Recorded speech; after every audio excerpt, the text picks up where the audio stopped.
Welcome back. The database is structured, the server is running, and the connector is installed. This lecture is about making the crucial link, establishing a persistent connection from our Python script to the MySql database. 1. Importing and defining credentials. We import MySql.connector. We then define the necessary connection variables. The host is localhost since the server is on our own machine. The user is the MySql root user. You must replace the password with the secure root password you set during the MySql installation. Finally, we specify the database we created in the last lecture, PythonDB.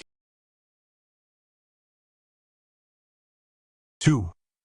Establishing the connection. We wrap the connection attempt in a try except block to catch potential errors, like wrong passwords or a server not running. We call mysql.connector.connect parenthesis, passing our defined variables as keyword arguments. If successful, this returns the conn object, which is the communication line to the database.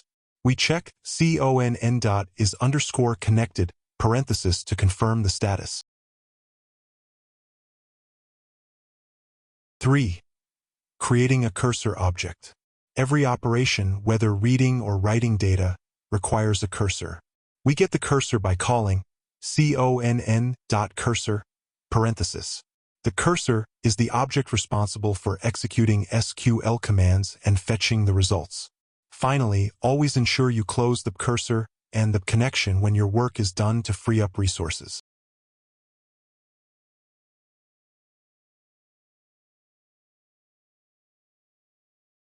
To summarize, we can now talk to MySql.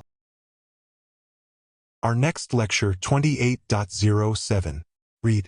See you there.